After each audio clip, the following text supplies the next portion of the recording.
Bismillahirrahmanirrahim. Assalamu alaikum. I'm Saima Tonoli.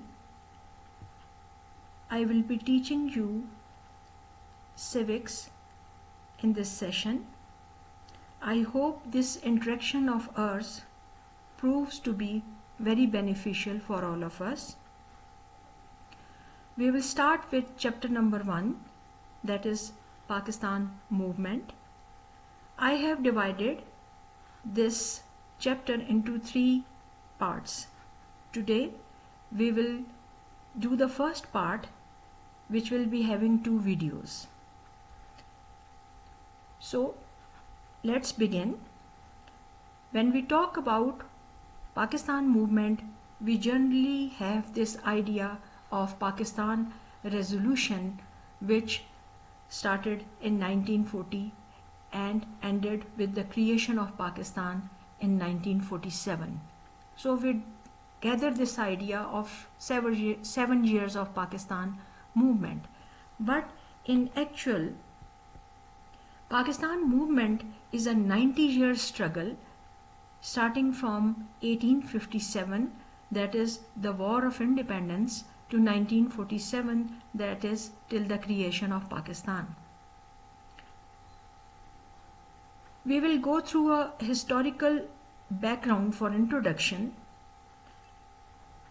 As we know that after the spread of Islam in Saudi Arabia, the Muslims started moving towards the continent of Asia in the east. They came to the subcontinent through the mountainous ranges of Hindu Kush, Karakoram and Himalayas. It is said that most of the traders or the missionaries or the Sufi Ikrams and the invaders used to come from Hindu Kush. Muslims have ruled over the vast Southeast Asian subcontinent for about 1,000 years. The first Mughal emperor was Babur, who came to India at the age of 12.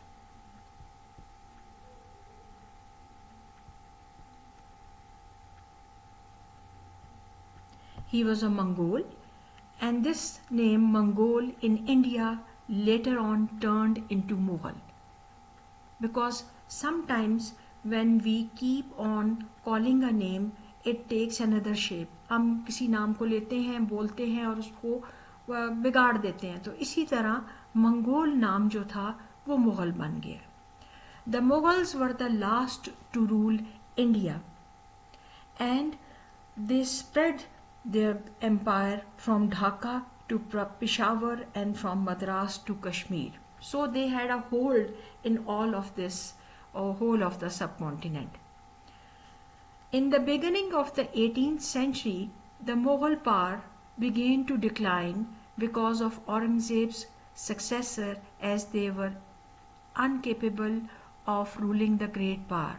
The reason behind that was their palace intrigues, जिसको हम महलाती साजिशें कहते हैं, and different kinds of rifts or we can say fights amongst them. Mughal Empire सबसे ज़्यादा powerful जो था, that was in the era of Emperor Akbar the Great, और उसी टाइम पे ये सबसे ज़्यादा spread हुआ. But with the passage of time, by the time the rule of Emperor Aurangzeb came, they started losing their power and their authority.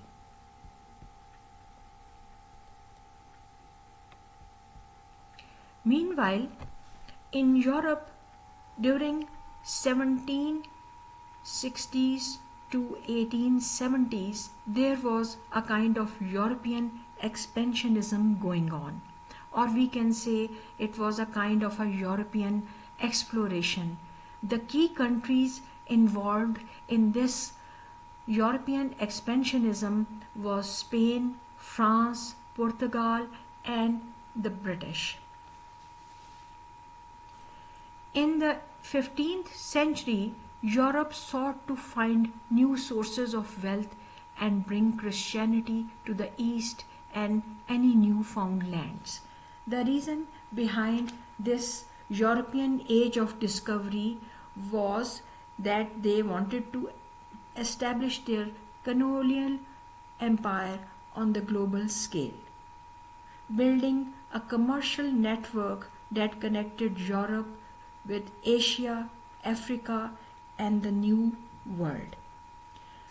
There was a concept of three G's for European expansionism, that was gold, glory, and God.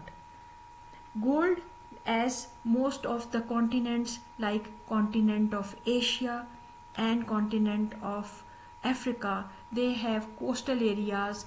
Like in Africa we have the Ivory Coast, we have different places which have gold mine, coal mines and diamond mines, because wherever we have these coal mines, जहाँ भी कोयले की कान होगी वहाँ पे आपको diamond भी मिलेगा. Coastal areas में we will be having this gold as well. So they started moving towards this area to improve their economy and at the same time to glorify themselves, because when we are economically strong, automatically we become glorified, we become powerful. And at the same time they were spreading their religion, that was Christianity, in this part of the world. So these were the three G's that played a significant role in this European expansionism. These Europeans at the same time they were looking for kinds of spices, masala jaat जिसे कहते हैं, in this continent of Asia, especially in the subcontinent. They used to call it a golden sparrow, सोने की चिड़िया कहते थे इस इलाके को. और यहाँ पे जो भी मसाला जात थे, कॉटन थी, सिल्क थी, opium, everything they were trying to get and make the best use of these material resources.